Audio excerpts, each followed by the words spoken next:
இடையில காங்கிரஸை சார்ந்த சில விமர்சனங்கள் முன்வைக்கப்பட்டது. நீ எங்களை சரியா மதிக்கலன்னா எதிர்க்கட்சி வரிசைக்கு போயிருவீங்க, இங்க மாணிக்கம் தாக்கூர் மாதிரியான ஆட்கள் பேசினாங்க. இப்போ 5 பேர் கொண்ட குழு அமைக்கப்பட்டிருக்கு. எப்போ ஒரு 5 நபர் குழு போட்டுட்டு அந்த குழு வந்து திமுகவோட பேச்சுவார்த்தை நடத்தும், இனிமேல்ட்டு இவங்க தான் சீட்டெல்லாம் பற்றி பேசுவாங்கன்னு சொல்லிட்டாங்களா, அப்போவே விஜய்க்கு காங்கிரஸ் மூலமாக இருந்த கதவுகள் மூடப்பட்டிருக்கு. காங்கிரஸ் வந்து விஜய்கிட்ட வந்து கூட்டணிக்கு போகுது அப்படின்றதை தாண்டி விஜய் அவர்களுக்கு ஒரு ஆப்ஷன் இருந்தது. இன்னைக்கு ஒரு ஆப்ஷன் முடிஞ்சிடுச்சு, காங்கிரஸ் வராது. செங்கோட்டையன் இப்போ ஒரு வேலை தாவேக்காக்கு போறாரு. இன்னொரு பக்கம் புதிதாக கட்சியை தொடங்கிட்டு ஓபிஎஸ் அவர்கள் நானும் விஜய்க்கு சப்போர்ட் பண்றேன்னு அவரும் அங்கே போயிடுறாரு. அமமுக விஜய் பக்கம் போகுதுங்கிறப்போ என்டிஏவை விட இந்த கூட்டணி பலமானதா போயிடும் இல்லையா? சரி, இதெல்லாம் இவங்க பண்ணும்போது இந்த சைடு மோடி, அமித்ஷா, எடப்பாடி பழனிசாமி, எஸ்பி வேலுமணி, அப்புறம் வியூக வகுப்பாளர் அந்த கட்சியில் இருக்கிறவங்க அவங்களாம் அப்படியே கம்மன் வேடி பார்த்துட்டு நீங்க சேர்த்துக்க மாட்டேன்னு சொன்னதுனால தானே அங்கே போய் அதெல்லாம் ரைட்டு. உங்களுக்கு அந்த அளவுக்கு வேல்யூ இல்லைன்னு சொல்லிட்டு தானே இவங்க எடுக்கல. இதே ரூலு டிடி விதிநகரனும் அப்ளை ஆகும். கட்சியில் பழனிசாமியோட நீங்கள் தான் மேலே இருந்தீங்க, அவர் உங்களை தூக்கி போகிறார் வெளியில். உங்களால் எதிர்வினையாக பண்ணி என்ன பண்ண முடியும்? அதிமுகவோட மாற்றமும் வேணும், விஜய்க்கும் ஒரு சப்போர்ட் இருக்கு. அதிமுகவுடைய ஒன்றிணைக்கணும்னு நினைக்கிற உள்ளங்களும் இங்கே வந்துட்டாங்க, நம்ம இவங்களுக்கே போடுவோமேப்பா அப்படின்னு மக்கள் இங்கே போயிட்டாங்கன்னா. ஆல்ரெடி 7-8 ரவுண்டு தோத்தவங்க தானே நீங்கள். இப்போ புதுசாக போயிட்டு உங்களால் ஜெயிக்க முடியல அப்படின்னும் இப்போ விஜய் கையை போய் பிடிச்சிக்கிறீங்க. நாளைக்கு விஜயாலும் ஜெயிக்க முடியலன்னா ஆள் தேடுவீங்களா? அடுத்த ஆள் யார்? அப்போ உங்களோட நோக்கம் திமுக வீழ்த்துறது இல்லை, எடப்பாடி பழனிசாமி தோக்கணும், அதுதானே. விஜய் அவர்களோட அரசியல் புரிந்தவர்கள் விஜய் அண்ணா அந்த அளவுக்கு பண்ணியிருந்தாருன்னா இந்த நேரத்துக்கு ஆல்ரெடி ஒரு 5-6 எம்எல்ஏவே போய் சேர்ந்துருக்கோம். விஜய் அவர்கள் பாஜக பற்றி எதுவுமே பேசுறது இல்லை. அப்போ பாஜக எதிர்ப்பு ஓட்டோ இல்லை பாஜக தன்மையான ஓட்டுகள் எப்படி கிடைக்கும்? செங்கோட்டையன் அவர்களுக்கு வந்து அவ்வளோ ஒரு சீனியரு எப்படி இப்படி போய் ஏமாந்தாருன்றது எனக்கு இன்னும் தேதி வரணும் புரியுது. வணக்கம். இன்று நம்முடன் இணைந்திருப்பவர் மூத்த பத்திரிகையாளர் கோட்டீஸ்வரன் அவர்கள். சர்க்கிட்ட கேட்க நிறைய கேள்விகளும் சந்தேகங்களும் இருக்கு, பேசுவோம். வணக்கம். நேயர்களுக்கு அன்பு வணக்கம். 26 பொறுத்த வரைக்கும் திமுக கூட்டணி தான் வலுவானதா இருக்கு. இப்போ வரைக்கும் இங்கே எதிரான ஒரு கூட்டணி வலுவாக கட்டமைக்கவே படலை அப்படிங்கிற விமர்சனம் இப்போ வரைக்கும் வைக்கப்படுது. ஆனால் இடையில காங்கிரஸை சார்ந்த சில விமர்சனங்கள் முன்வைக்கப்பட்டது. நீ எங்களை சரியா மதிக்கலன்னா எதிர்க்கட்சி வரிசைக்கு போயிருவீங்க, இங்கே மாணிக்கம் தாக்கூர் மாதிரியான ஆட்கள் பேசினாங்க. இப்போ 5 பேர் கொண்ட குழு அமைக்கப்பட்டிருக்கு. இது பல வதந்திகளுக்கு முற்றுப்புள்ளி அப்படின்னு ப. சிதம்பரம் அவர்கள் சொல்லியிருக்காரு. ஆனாலும் மெட்ரோ மாதிரியான சென்னைக்கு மட்டும் போதும், கோவை சிதம்பரத்துக்குலாம் வேணாம், இப்போ வரைக்கும் கார்த்தி சிதம்பரம் மாதிரியான ஆட்கள் சில விமர்சனங்களையும் குரல்களையும் எழுப்பிக்கிட்டே இருக்காங்க. அப்போது இது அப்படியே போயிருமா, இல்லைன்னா தாவேக்காக்கு காங்கிரஸ் மாதிரியான ஆட்கள் போகிறதுக்குமான வழிவகையாக இருக்குன்னு நினைக்கிறேன். இல்லை, அந்த சாப்டர் வந்து லாஸ்ட் வீக் வரலாம் இருந்தது. எப்போ ஒரு 5 நபர் குழு போட்டுட்டு அந்த குழு வந்து திமுகவோட பேச்சுவார்த்தை நடத்தும், இனிமேல்ட்டு இவங்க தான் சீட்டெல்லாம் பற்றி பேசுவாங்கன்னு சொல்லிட்டாங்களா, அப்போவே விஜய்க்கு காங்கிரஸ் மூலமாக இருந்த கதவுகள் மூடப்பட்டு விட்டது. அதாவதுங்க, காங்கிரஸ் வந்து விஜய்கிட்ட வந்து கூட்டணிக்கு போகுது அப்படின்றதை தாண்டி விஜய் அவர்களுக்கு ஒரு ஆப்ஷன் இருந்தது. இன்றைக்கி ஒரு ஆப்ஷன் முடிஞ்சிடுச்சு, காங்கிரஸ் வராது, இதுக்கப்புறம் வாய்ப்பு இல்லை.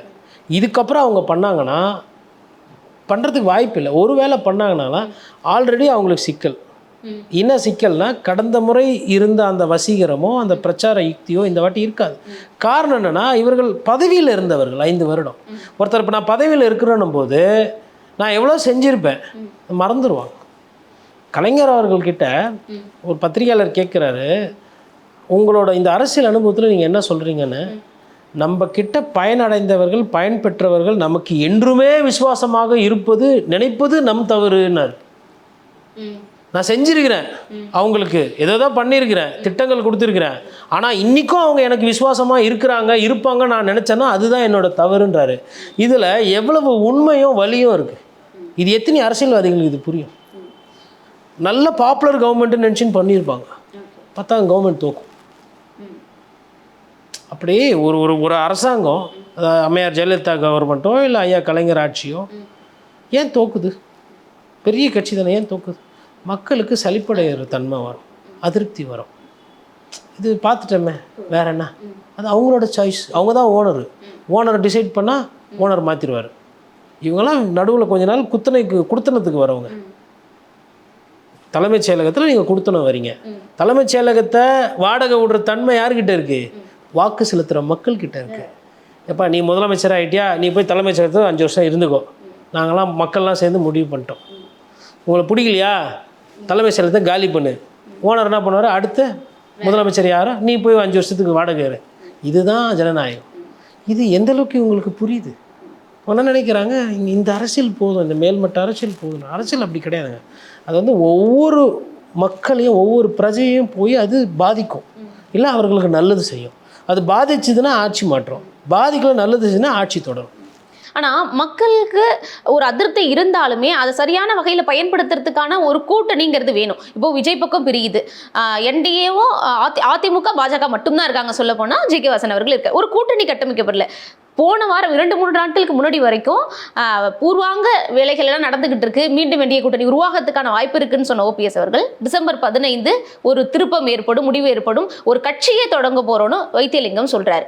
அப்போ இப்போ இன்னொரு கட்சி நீங்க தொடங்குனீங்கன்னா இன்னொரு பிரிவு வரும். ஏற்கனவே சீமான் அவர்கள் இருக்காங்க. அப்போ ஒரு ஆட்சி மேல மக்களுக்கு அதிருப்தி இருந்தாலும் அது சரியா யூட்டிலைஸ் பண்ண முடியாத அளவுக்கான ஒரு சூழல் தானே இங்க இருக்கு. அதாவது நீங்கள் சொல்கிற விஷயம் கரெக்டு. அதாவது பர்செப்ஷன் என்று ஆங்கிலத்தில் சொல்லுவாங்க. சண்டைக்கு முன்னாடி இப்போ மேட்ச் ரிப்போர்ட் கொடுப்பாங்க கிரிக்கெட்டில். அதாவது இந்தியாவும் நியூசிலாண்டும் ஆடப்போகுது, இது வந்து நியூசிலாண்டில் பிச்சு, நியூசிலாண்டில் வந்து பந்து வந்து பவுன்ஸ் ஆகும், அந்த ஊரில் அவங்க போட்டு பழக்கம், அதனால் அவங்க பவுலர்ஸ்க்கு இது வந்து ஒரு சாத்தியக்கூறாக இருக்கும். அன்னைக்கு வெதர் வந்து எப்படி இருக்கும், ஃபஸ்ட்டு ஆடுறவங்களுக்கு இப்படி இருக்கும், ரெண்டாவது அண்ணா டியூ வந்துடும், ரெண்டாவது பேட்ஸ்மேனுக்கு சிக்கல், போலிங் ஆர்டர் பார்க்கும்போது நியூசிலாந்து ஸ்ட்ராங்காக இருக்குது, ஆனால் இப்போ இந்தியாவுக்கு வந்து போலிங் ஆர்டர் அந்தளவுக்கு இல்லை, பேட்ஸ்மேன் 4 விக்கெட் வரல தான் இருக்குது, அதனால் வந்து இது சொதப்பிச்சுன்னா போயிடுன்னு சொல்லிட்டு ஒரு கலை நிலவரத்தை சொல்லுவாங்க. அது வந்து என்னென்னா மேட்ச்சுக்கு முன்னாடி. அதே மாதிரி நீங்கள் இந்த ரேஸு குதிரை ஓடும்போது பார்த்தீங்கன்னா நல்லா அந்த ரேஸு இதில் இருக்கும், கோர்ஸில் இருக்கும், காலையில் அந்த இருட்டில் வந்து இந்த குதிரைங்க ஓடும், இந்த விடியற் காலையில். அப்போ அந்த கேலப் என்று சொல்லுவாங்க. அது இப்படி போகும்போது அந்த குதிரையை பார்த்தோன்னா அவங்களுக்கு தெரியும், குதிரை ஜாக்கி யார், குதிரை யாருது, குதிரை யார் தயார் பண்ணுறானமோ ஒரு கணக்கு இருக்கும். அப்புறம் அது ஓடுறது அந்த ஸ்டைலை பார்ப்பாங்க. பார்த்தோன்னா அவங்களுக்கு ஒரு அமைப்பு தெரியும், இது வந்து இதுதான் ஜெயிக்கும், இதுதான் முன்னாடி போகுது. இது எல்லாமே பர்செப்ஷன். ஆனால் எதிர்பாராத விடமாக பின்னாடி இருக்கிற ஒரு கருப்பு குதிரை லாஸ்ட் ரவுண்டில் 10 செகண்டில் முன்னாடி வரும். எதிர்பாராத விதமாக ஜெயிக்க வேண்டியவர் திருப்பி தூத்து போயிடுவார். உதாரணத்துக்கு ராதாபுரம் சட்டமன்ற உறுப்பினராக இருந்த அப்பாவும் ஒரு காலத்தில் அப்பாவும் சுயேட்சையாக ஜெயிப்பாருன்னு யாரும் எதிர்பார்க்கல, ஜெயிச்சு காட்டினார். அதே மாதிரி திண்டுக்கல் மாயவரம் தேவரை நிறுத்தி திண்டுக்கல் தேர்தலில் எம்ஜிஆர் அவர்கள் ஜெயிச்சு காட்டினார், யாரும் எதிர்பார்க்கல. ஃபஸ்ட்டு வந்து ஒரு பர்செப்ஷன் தான், ஆனால் அது கன்ஃபார்ம் ஆச்சு. சம்டைம்ஸ் பர்செப்ஷன் வந்து கரெக்டாக ஆகும், சம்டைம்ஸ் பர்செப்ஷன் தப்பாக போகும். உதாரணத்துக்கு ஆர்கே நகரில் வந்து நிற்கிறாரு, அப்போது டிடிவி ஜெயிப்பார்னு பர்செப்ஷனே இல்லை. ஆளுங்கட்சியாக இருக்கிறதா எப்பயுமே பை எலெக்ஷனில் ஜெயிக்கும்ன்றது பர்செப்ஷன். டிடிவி தினகரன் பின்னாடி இருந்து முன்னாடி வந்து ஜெயிக்கிறார், அதுவும் அந்த மாதிரியான ஒரு வெற்றி. அதே எடுத்துகிட்டு போய் கடம்பூர் ராஜுக்கிட்ட நிற்கும் போது டிடிவி தினகரன் கரெக்டான பயங்கரமான புத்திசாலி, ஆள் பார்த்து சாதி ரீதியாக அந்த கணக்கெல்லாம் பார்த்து தான் எத்தனை வந்து இங்கே நிற்கிறாரு. கடம்பூர் ராஜு பர்செப்ஷன்லேயே இல்லை, ஆனால் கடம்பூர் ராஜு ஜெயிக்கிறார். அப்போது இது பர்செப்ஷனை வந்து நம்ம ஃபஸ்ட்டு புரிஞ்சுக்கணும். பர்செப்ஷன் என்னென்னா அதிமுக கூட்டணி வலுவிழந்து இருக்குது, அது பர்செப்ஷனில் உண்மை. ஒருவேளை மக்கள் சிந்திக்கும் போது நம்ம இவங்க பஞ்சாயத்துக்கு எதுக்கு நம்ம ரெட்டலையை பழி வாங்கணும், ரெட்டலைன்றது இப்போ அழிஞ்சிச்சுன்னா சிக்கலாக போயிடுமே. திமுக வீழ்த்துறதுனா ப்ரூவன் டெஸ்டட் மெத்தடு ரெட்டலை. நீங்கள் வந்து ஜுரம் வருது, இப்போ ஒரு மாத்திரையை போடுறீங்க, எப்பயுமே போடுற மாத்திரை, புதுசாக ஒருத்தர் வந்து கொடுக்குறாரு இந்த மாத்திரையை மாற்றி போடுங்கன்னு, அது டாக்டர் கரெக்டான விதத்தில் சொன்னால் நீங்கள் மாறுவீங்க. அவர் யாரோ பக்கத்து வீட்டுக்காரர் சும்மா சொல்லிட்டு போகிறாரா, நீங்கள் என்ன பண்ணுவீங்க, கை எங்கே போகும், ஆல்ரெடி பழைய மாத்திரை இது போட்டால் இதுக்கு தானே போகும். இதுதான் சைக்காலஜி. ஓகே, இந்த சைக்காலஜி ஒரு பக்கம் ஒர்க் அவுட் ஆகலாம். ஆனால் இன்னொரு பக்கம் செங்கோட்டையன் இப்போ ஒரு வேலை தாவேக்காக்கு போறாரு, இன்னொரு பக்கம் புதிதாக கட்சியை தொடங்கிட்டு ஓபிஎஸ் அவர்கள் அதிமுக சேர்த்துக்க மாட்டேன்னு சொல்லிட்டீங்கன்னா அப்புறம் எதுக்கு என்டிஏக்கு சப்போர்ட் பண்ணணும், நானும் விஜய்க்கே சப்போர்ட் பண்ணுறேன்னு அவரும் அங்கே போயிடுறாரு. ஏற்கனவே டிடிவி தினகரன் தாவேக்க வர்சஸ் திமுகங்கிற ஃபார்முலாவை அவரும் சொல்ல ஆரம்பிச்சிட்டார். அப்போது அமமுகவும் விஜய் பக்கம் போகுதுங்கிறப்போ என்டிஏவை விட இந்த கூட்டணி பலமானதாக போயிடும் இல்லையா? அப்போது அதிமுக விட மாற்றமும் வேணும், விஜய்க்கும் ஒரு சப்போர்ட் இருக்குது, அதிமுகவுடைய ஒன்றிணைக்கணும்னு நினைக்கிற உள்ளங்களும் இங்கே வந்துட்டாங்க, நம்ம இவங்களுக்கே போடுவோமேப்பா அப்படின்னு மக்கள் இங்கே போயிட்டாங்கன்னா இல்லை, அது வந்து ஒரு பார்வை இருக்குது, அதை வந்து நம்ம கடந்து போக முடியாது. இப்போ எல்லாருமே சேர்த்து விஜயோட கட்சியை பலப்படுத்துகிறாங்க, விஜய் தான் நமக்கு வேணும்னு சொல்லிட்டு அதிமுகவில் இருந்து வெளியில் போகிற முன்னாள் சீனியர்ஸ்கெல்லாம் முடிவு பண்ணி போய் சொல்கிறாங்கன்னா கண்டிப்பாக இன்றைக்கி தாவேக்கால இருக்கிற நிர்வாகிகளை விட இவர்களுக்கு இப்போ வைத்தியலிங்கம் போன்றவர்களும் ஓரளவுக்கு அரசியல் தெரியும், ஓபிஎஸ் அவர்களுக்கு ஓரளவுக்கு அரசியல் தெரியும். அதனால் வந்து அதை வந்து நான் கடந்து போக முடியாது. இப்போ இதே நீங்கள் போய் அதிமுக காரர்கள்கிட்ட இந்த கேள்வி கேட்டிங்கன்னா இல்லைங்க அவங்களாம் ஒன்றுமே கிடையாது அப்படின்ற மாதிரி சொல்லுவாங்க. நம்ம பத்திரிகையாளர்கள் அப்படி சொல்ல முடியாது. ஏன்னா அவர்களுக்கும் அவங்களும் செலவு பண்ணுவாங்க, அவங்களும் கட்சிக்காரங்க இருப்பாங்க. தாவேக்காவுக்கு ஒன்றும் இல்லாத இடத்துல, அதாவது அது வந்து வெறும் தொண்டர்களோட எழுச்சியாக இருக்குது, அதற்கு கட்சி நிர்வாகிகள் போய் அதை பலம் சேர்க்கும் போது அது ஃபியூஸ் ஆகும், அதற்கு உண்டான ஒரு வசீகரம் இருக்கும். சரி, இதெல்லாம் இவங்க பண்ணும்போது இந்த சைடு மோடி, அமித்ஷா, எடப்பாடி பழனிசாமி, அதுக்கப்புறம் ஐயா எஸ்பி வேலுமணி, அப்புறம் வியூக வகுப்பாளர் அந்த கட்சியில் இருக்கிறவங்க அவங்களாம் அப்படியே கம்முன்னு வேடி பார்த்துட்டு இருப்பாங்களா? சரி செங்கோட்டையன் போய் சரட்டும், சரி ஓபிஎஸ் போய் சரட்டும், டிடி போய் சரட்டும். நீங்க சேர்த்துக்க மாட்டேன்னு சொன்னதுனால தான் நாங்க போய் அதெல்லாம் ரைட்டு. உங்களுக்கு அந்த அளவுக்கு வேல்யூ இல்லைன்னு சொல்லிட்டு தானே அவங்க எடுக்கல. பெஸ்ட் சாய்ஸ் பெஸ்ட் பிக்காக இருந்தால் எடுப்பாங்களா, எடுக்க மாட்டாங்களா? பெஸ்ட்டா எடுப்பாங்க. ஆனா அமமுகவுக்கு கடந்த தேர்தல்ல சில தொகுதிகள் போறது காரணம் வந்து அமமுக. அப்ப அவங்க அங்க போனாங்கன்னா கட்டமைப்பு இல்லாத ஆட்சி மாற்றம் வந்து கிட்டத்தட்ட எப்படியா இருந்தாலும் நடக்கிற மாதிரி தான் இருந்தது. சரி, இன்னும் ஒரு 15 சீட்டு ஜெயிக்கிறாங்க, என்ன ஆயிருக்கும்? திமுக இதை விட கம்மியாக இருந்து ஆட்சியில் இருந்திருக்கும். சரி, 15 சட்டமன்ற தொகுதி நீங்கள் சொன்னது உண்மைதான், அமமுகவால் போயிடுச்சு. 15 சட்டமன்ற தொகுதி போயிடுச்சுன்னா என்னாச்சு? 75 பதிலாக 90. சரி, கூட ஒரு 2-3 மொமெண்டமில் வருது, 93 வாங்கி அதிமுக இன்னும் பிரதான எதிர்கட்சியாக இருந்தது. அப்போ செங்கோட்டையன், ஓபிஎஸ், டிடிவி, பிரேமலதா இவங்க எல்லாமே போனாலும் பிரேமலதாவை நீங்க சொல்லல, நீங்க இப்பதான் சொல்றீங்க. ஒருவேளை பிரேமலதாவும் போறாங்க. எல்லாரும் போனாங்கன்னா கண்டிப்பா அது வந்து ஒரு பார்க்கறதுக்கு ஒரு அலங்காரமா இருக்கும். தேர்தல் அவங்களுக்கு பெட்டரா வர்றதுக்கு வாய்ப்பு இருக்கு. 24 என்டிஏ மாதிரி இருக்கும். ஆமா, வாக்கு சதவீதம் கூடுறதுக்கு வாய்ப்பு இருக்கு. ஓகேங்களா? ஆனா விஜய் அவர்களோட அரசியல் புரிந்தவர்கள், விஜய் அண்ணா அந்த அளவுக்கு பண்ணியிருந்தாருன்னா இந்த நேரத்துக்கு ஆல்ரெடி ஒரு 5-6 எம்எல்ஏவே போய் சேர்ந்துருப்போம். அதாவது காளியம்மாள், ஓகேங்களா, அவங்க நான் கேள்விப்பட்டது, எந்தளவுக்கு உண்மைன்னு தெரியல, எனக்கு டைரக்ட் செய்தி கிடையாது. அவர்கள் வந்து விஜய் அவர்கள் கட்சியில் போய் சேரணும்னு சொல்லிட்டு முயற்சி செய்ததாகவும் போய் சந்தித்ததாகவும் அது ஜான ஆரோக்கியசாமி கெடுத்ததாகவும் தகவல். எந்தளவுக்கு உண்மை எந்தளவுக்கு மோசம் எனக்கு தெரியாது. இந்த மாதிரி நிறைய பேர் ட்ரை பண்ணியிருக்காங்க, போய் சேர முடியும். நீங்கள் கமல் அவர்கள் எடுத்துக்கோங்க. கமல் வந்து மக்கள் நீதி மையம் இது வந்த போது அவரை நம்பி வந்து அதிகாரிகள்லாம் போனாங்க. மௌரியா இருந்தார் அப்போது. அதுக்கப்புறமா வந்துட்டு உங்களுக்கு ஒரு பெரிய எக்ஸ்போர்ட்டராக நம்ம திருப்பூர், கோயம்புத்தூரில் நம்ம இவர் மகேந்திரன் இருந்தார், வனிலா எக்ஸ்போர்ட்டராக பெரிய வியாபாரி அவருக்கு. இந்த மாதிரி அதே மாதிரி ஒரு சிகே ரங்கநாதன் அவர் சம்மந்தப்பட்டவங்க கொஞ்சம் பேர் வந்து போனாங்க. இப்போ தொழிலதிபர்கள், அதுக்கப்புறமா வந்து ஒரு சில பத்திரிகையாளர்கள், ஒரு பேக்கப் சிஸ்டம் என்று கமலுக்கு இருந்தது. கமலை நம்பி போனாங்க. அவர்களே தேர்தலில் போட்டி போடுறாங்கன்னும் போது வெற்றி பெற முடியல.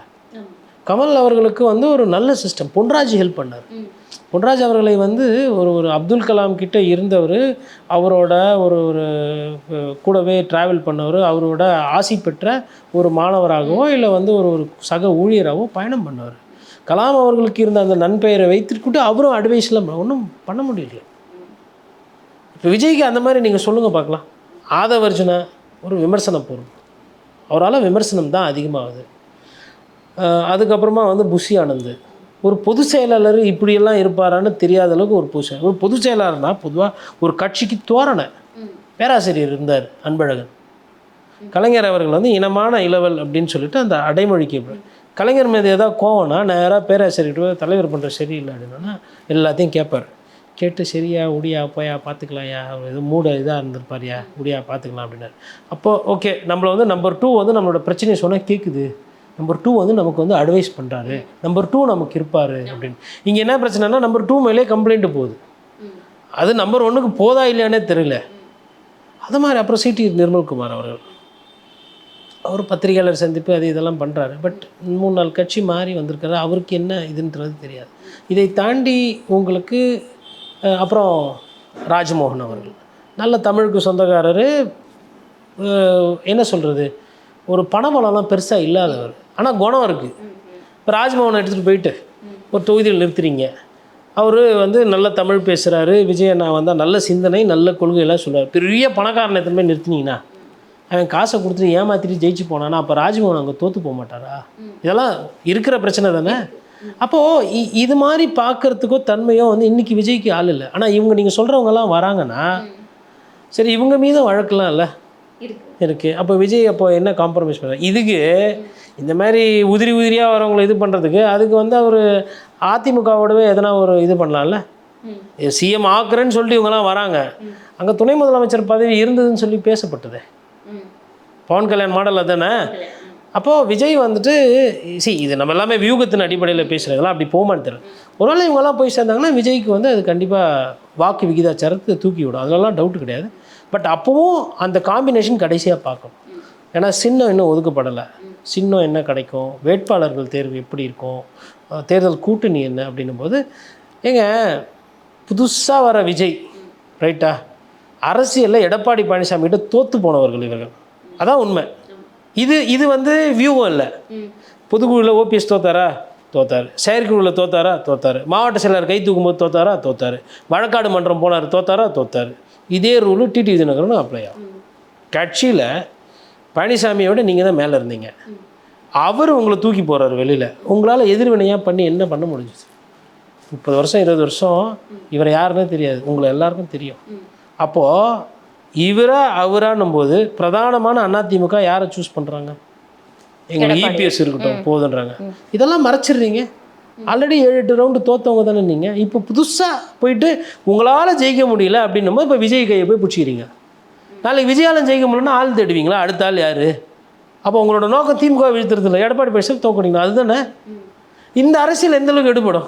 தேர்தல் கடைசியாக சரிங்க கூட்டணியெல்லாம் அமைச்சிட்டாங்க ரைட்டா, இவங்க இன்னமும் பழைய ஞாபகத்தில் எடப்பாடி பழனிசாமி அவருக்கு பாடம் கற்றே ஆகணும் போது பப்ளிக் என்ன பார்ப்பா, அவர் தான் ஆல்ரெடி நாங்கள் ஒரு வாட்டி பாடம் கற்று தோக்கச்சிட்டோங்க, திருப்பி எதுக்கு பாடம் கற்று சிந்திப்பாங்களா? சிந்தி மாட்டேன். அதிமுகவை பொதுமக்கள் தண்டிச்சாங்களா, தண்டிக்கலையா? தண்டிச்சாங்க. திருப்பியும் அதே சொன்னால் என்ன அர்த்தம்?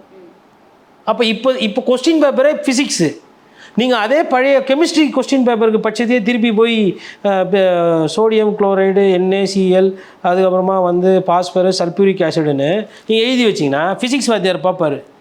நான் கேட்டது E=mc², ஈன்ஸ்டீன் தியரியெல்லாம் கேட்டால் இவர் என்னப்பா இவர் சோடியம் குளோரைடு, சல்ஃபூரிக் ஆசிட்லாம் எழுதியிருக்காப்புல, என்னப்பா இது அப்படின்னு வருமா வராதா? அங்கே போனாலும் திமுக எதிர்ப்பு இருக்காது, அதிமுக தான் பிரதானமாக பேசுவாங்க. பழக்க தோசை எப்படி போவோம்?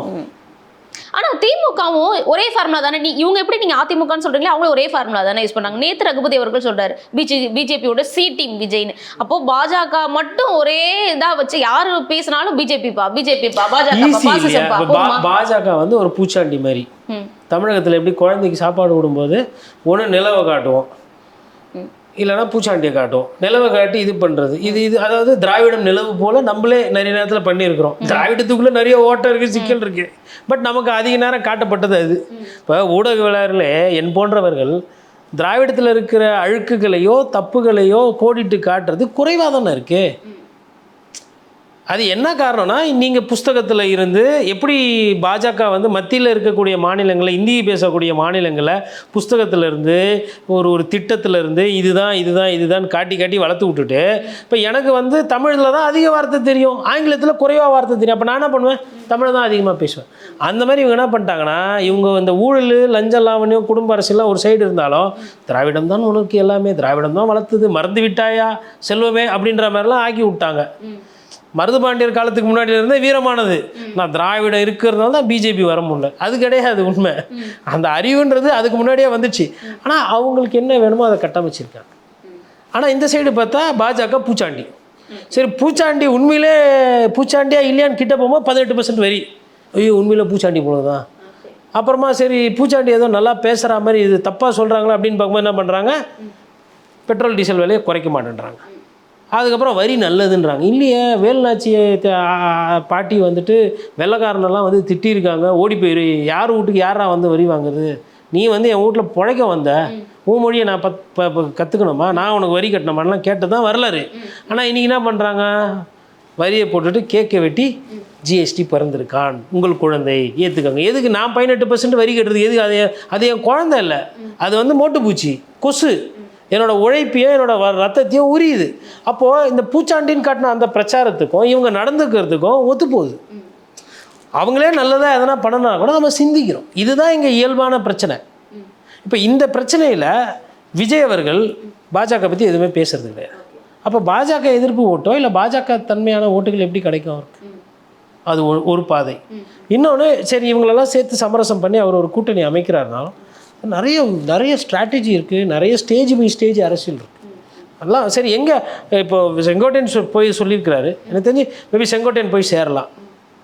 டிடிவி எல்லாம் அந்த முடிவு எடுப்பாரான்னு தெரியல. அவர் சொல்கிறது ஒன்றா இருக்கும், செய்கிறது வேறையாக இருக்கும். ரொம்ப ரொம்ப புத்திசாலிங்க அவர்.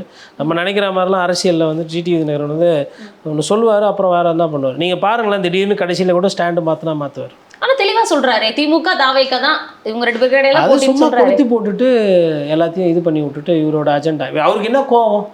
அவரை மதிக்கல, அமித்ஷா கூப்பிட்டு பார்க்கல, மோடி அவர்கள் முக்கியத்துவம், அவ்வளோதானே ஃபஸ்ட்டு பிரச்சனை. அதானே இவங்க எல்லாருக்கும். ரெண்டாவது பிரச்சனை செங்கோட்டையனுக்கு என்ன பிரச்சனை? இப்போ உன் பேச்சை கேட்டு தான் போனேன், உன் பேச்சை கேட்டு தான் வந்தேன். ஃபர்ஸ்ட் வாட்டி நீயா கூப்பிட்டா, ரெண்டாவது வாட்டி கூப்பிட்ட படத்துக்கு நானா வந்தேன். உன்னை பார்க்க வந்தால் அந்த பேடி அடிச்சு அந்த பதவியிலேருந்து போகிறேன், நீ என்னடா வேடிக்கை பார்த்துக்கிட்டு இருக்கிற, அப்போ நான் எதுக்குன்ற அந்த கோவம். அதுக்கு தான் அவங்க என்ன சொல்கிறாங்க, அதிமுகவில் டெல்லியை நம்பாத, நட்டாத்தில் விட்டுருவாங்கன்னு சொல்லிட்டு அவங்க. செங்கோட்டையன் அவர்களுக்கு வந்து அவ்வளோ ஒரு சீனியரு எப்படி இப்படி போய் ஏமாந்தாருன்றது எனக்கு இன்னும் தேதி வரலும் புரியல. செங்கோட்டையன் வழி இனிமேல் யாருன்னா ஃபாலோ பண்ணால் இதுதான் ரூட்டு, நானா அவங்களா அப்படின்னும் போது ஆட்டோமேட்டிக்காக பிஜேபி வந்து இபிஎஸ் தான் சொல்கிறாங்க. அப்படின்போது இபிஎஸ்ஸை மீறி எல்லாம் வந்து நீங்கள் இனிமேல் எதுவுமே ஏங்க சொந்த கட்சியில் மாநில செயலரை காவு கொடுத்தாங்க அவங்க எடப்பாடி பழனிசாமிக்கு வேண்டிய அண்ணாமலையை. உங்களெல்லாம் விட்டுருவாரா இவர், நீங்கள் போய் பார்ப்பீங்கன்னு? எதனால் போச்சு? வாய்க்கு வந்ததெல்லாம் பேசிகிட்டு இருந்தாப்புல அண்ணாமலை அவர்கள். கூட்டணி ஒரு நட்பு இருக்குன்னா அது ஒரு நாகரிகம் இருக்கணும். நீங்கள் பாட்டு இஷ்டத்துக்கு பேசுங்க, வேணாப்போ உங்களுக்கு தேவைப்படுற நேரத்தில் 2024 கூட்டணி விட்டு வெளியில் வந்தால் இன்னுமா நீங்கள் இபிஎஸ்ஸை புரிஞ்சிக்காமல் இருக்கிறீங்க? என்ன மாதிரியான மைண்ட் செட்டில் இருக்காப்புல, என்ன மாதிரி இங்கே என்னன்னாங்க, ஒருத்தர் ஒரு சில விஷயங்களை நம்ம பார்த்துட்டோன்னா அதுக்கு பின்னாடி இருக்கிற விஷயங்களை மறந்துடுவாங்க. என்னென்னா கோவிட் காலம், நீங்கள் இபிஎஸ்ஸோட டிபார்ட்மெண்ட்டில் ஊழல் ரைடு, அதுக்கப்புறம் கொலை சர்ச்சை, அவருக்கு பதவி வந்த விதம், சசிகலா அவர்கள் ஆசி பெற்றது, இதெல்லாம் நம்ம நிறைய பேசியிருக்கோம். இதெல்லாம் விமர்சனத்துக்கு இன்னும் இருக்குது, என்றைக்கும் இருக்குது. ஆனால் கொரோனா காலகட்டத்தில் அரசுக்கு வருவாய் இல்லாத காலகட்டத்தில் சொத்து வரி ஏற்றலையே, தண்ணி வரி ஏற்றலையே, 1.5 வருஷம் கிட்டத்தட்ட அரசுக்கு வருமானமே கிடையாது. ஏன்னா யாரும் வேலைக்கு போகல, எல்லாம் பயந்து ஆஸ்பத்திரிக்கு போய் இங்கே சாவு அங்கே சாவு, வேலைக்கு போனால் மாஸ்க்கு செலவு, எவ்வளோ செலவு? ஒரு மாதத்துக்கு 2000 ரூபாய் சோப்புக்கு, டிட்டர்ஜென்ட்டுக்கு, மாஸ்க்குக்கு. பல்ஸ் ஆக்சிமீட்டர் இல்லாத வீடு எது அன்றைக்கி? அப்புறம் முட்டை சாப்பிடணும், அதுக்கப்புறம் ஆல்பமின் மாத்திரை சாப்பிடணும், எப்படி பயந்துலாம் இருந்தோம். அந்த சூழ்நிலையில் அரசு எதனா 10 காசு வரி ஏற்றுச்சா? எதனா ஒரு விஷயத்தில்? மாஸ்க்கை ஃப்ளைட்டில் கொண்டு வந்தாங்க. பெட்டு படுத்துருப்பான், செத்து போய்ட்டுருப்பான், கொரோனாவில் செத்துட்டான், பெட்டு அப்படியே தூக்கி போடு, புது பெட்டு போட்டாங்களா இல்லையா? மருத்துவமனையில் சாப்பாடு தங்கினவங்களுக்கு வீட்டிலேருந்து கொடுக்க முடியாது, அப்படியே செத்தா அரசுக்கு கெட்ட பேர். சாப்பாடு போட்டாங்களா இல்லையா? அம்மா உணவகத்துலேருந்து சாப்பாடு போச்சா இல்லையா? இதெல்லாம் பேசுறது இல்லைல்ல. ஒரு கஷ்டமான நேரத்தில் அந்த மனுஷன் இல்லை, அன்றைக்கி இருந்த அதிகாரிகள், அன்றைக்கி இருந்த அமைச்சர்கள், இதெல்லாம் என்றைக்குன்னா யாருன்னா பேசியிருக்காங்களா? இதெல்லாம் விஜய்க்கு என்ன தெரியுமா? நீங்கள் அப்போது அதிமுகன்ற ஒரு பிரதான கட்சியை இதுவுமே யாரோ திடீர்னு அன்றைக்கி வந்து நல்லா பார்த்துக்கிட்டாங்க, யோசிக்கிறாங்க, இல்லை யாரும் நினைவு கூறுறாங்க, அப்போ அதெல்லாம் பேச போகிறது தானே. நீங்கள் ஒரு கட்சி செஞ்சதையோ இல்லை அவங்களோட அதெல்லாம் பேசுகிறதே கிடையாது. என்ன மாதிரியான டஃப் டைம்ஸில் இருந்து பெயில் அவுட் பண்ணாங்க, கரண்ட்டு பில்லு ஏற்றாமல் இருந்தது, அதெல்லாம் வந்து மக்களை பாதிக்கும்ல. அன்றைக்கி வந்து லேண்டு 1.5 வருஷம் யாருமே வீடும் வாங்கலை, வீடும் விற்கல. போனவொன்னே பத்திரப்பதிவுத்துறைனா விலை ஏற்றுச்சா? இன்றைக்கி நல்லா இருக்குது, எல்லாம் இருக்குது, ஃப்ரீயாக இருக்குது வியாபாரம். ஆனால் இந்த நேரத்தில் காசு புழங்குற நேரத்தில், ரெஜிஸ்ட்ரேஷன் கூட ஏற்றுற நேரத்தில் அதையும் ஏற்றிட்டீங்க. டாஸ்மாக் கடை மூடி இருந்ததுங்க, அரசாங்கம் டாஸ்மாக்லாம் நடத்தவே முடியாதுன்றதான் வாதம். டாஸ்மாக் கடை மூடி இருந்தது. அப்புறமா ஃபஸ்ட்டு நாள் வந்து டோக்கன் கொடுத்தாங்க. அந்த டோக்கனில் வந்து 25வது டோக்கன் எனக்கு, 50வது டோக்கன் எனக்குலாம் வந்து பேசு பொருள் இருந்தது. எந்த வருமானமும் இல்லாதப்போ, பஸ்ஸு ஓடலை, எதுவுமே இல்லாத போது இதெல்லாம் பண்ணாங்க. அப்போ எடப்பாடி பழனிசாமி 24 வரை எந்த முடிவை ஏனாலும் எடுக்கிறதுக்கான வாய்ப்புகளும் இருக்கு. அதாவது விஜய் அவர்களும், சீமான் அவர்களும், செங்கோட்டையன் அவர்களும், ஓபிஎஸ் அவர்களும் சிந்தித்து செயல்படுறாரு மாதிரி எடப்பாடி பழனிசாமி அவர்களும் சிந்திப்பார். அவரும் அரசியல்வாதி தானே. இவங்கெல்லாம் வியூகம் அமைக்கும் போது இவர் வண்டி என்ன வீட்டில் உட்காந்துக்கிட்டு ஐயோ அப்படின்னா யோசிப்பார். அவரும் ஒரு கணக்கு போடுவார், அவருக்கு உண்டான அரசியல் யோசிப்பார். நிச்சயமா எந்த கணக்கு பழிக்க போகுது, மக்கள் தீர்ப்பு என்னவா இருக்குதுங்க பார்ப்போம். இவ்வளோ நேரம் என்னுடைய கேள்விகளுக்கு மிக நேர்த்தியான தெளிவான பதில்களை கொடுத்ததுக்கு நன்றி சார். நன்றி. Subscribe to One India and never miss an update.